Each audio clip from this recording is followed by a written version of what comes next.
ಎಲ್ಲ ಟೊಬ್ಯಾಕೊ ಹೊಗೆಸೊಪ್ಪು ಬೆಳೆಗಾರರೇ, ನಾನು ಈ ಗಿಡ ನೆಟ್ಟು 2 ತಿಂಗಳಾಯಿತು. ನಾನು ಇದಕ್ಕೆ ಸಾವಯವ ಗೊಬ್ಬರಗಳಾದಂಥ ಗ್ರೀನ್ ಪ್ಲ್ಯಾನೆಟ್ ಗೊಬ್ಬರ ಉಪಯೋಗಿಸಿದ್ದೀನಿ. ತುಂಬ ಚೆನ್ನಾಗಿದೆ. ಹಾಗೆ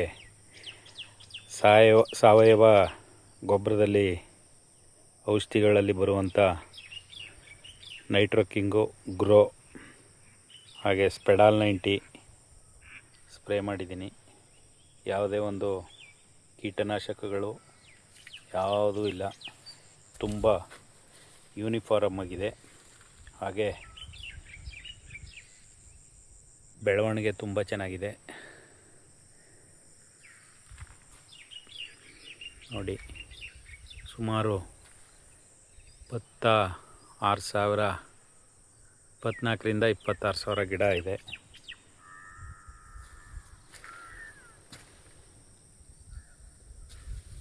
ನಾನು ಒಂದು ತಿಂಗಳ ಹಿಂದೆ ವಿಡಿಯೋ ಮಾಡಿದೆ. ಇದೇ ಗಿಡ ಒಳ್ಳೆ ಮಳೆ ಬಂದಮೇಲೆ ಕ್ರಾಪ್ ತುಂಬ ಚೆನ್ನಾಗಿದೆ. ನೋಡಿ,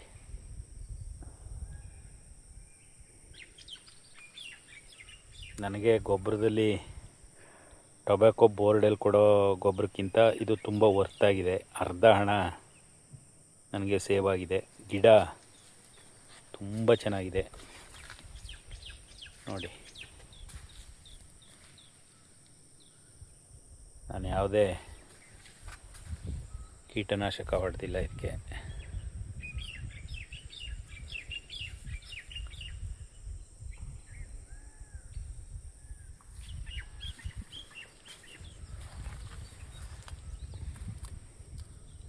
ಅಂದಾಜು 16 ಎಲೆ ಈಗ ಆಲ್ರೆಡಿ ಐತೆ. ಸ್ವಲ್ಪ ಹತ್ತಿರ ಆಗ್ಬಿಡ್ತು ಗಿಡ. ನನ್ನ ಪ್ರಕಾರ ಇನ್ನೂ 20-25 ಎಲೆ ಬರುವಂಥ ಸಾಧ್ಯತೆ ತುಂಬ ಇದೆ. ನೋಡಿ, ಯೋಚನೆ ಮಾಡಿ ಮುಂದೆ ಹೊಗೆಸೊಪ್ಪು ಬೆಳೆಗಾರರು ಈ ಗ್ರೀನ್ ಪ್ಲ್ಯಾನೆಟ್ ಗೊಬ್ಬರ ಉಪಯೋಗಿಸಿ ಅಂತ ಹೇಳ್ತೀನಿ. ತುಂಬ ವರ್ತಿದೆ. ನಾನು 26,000 ಗಿಡಕ್ಕೆ 25,000-26,000 25,000 ರೂಪಾಯಿನ ಗೊಬ್ಬರ ಹಾಕಿದ್ದೀನಿ. ತುಂಬ ಚೆನ್ನಾಗಿ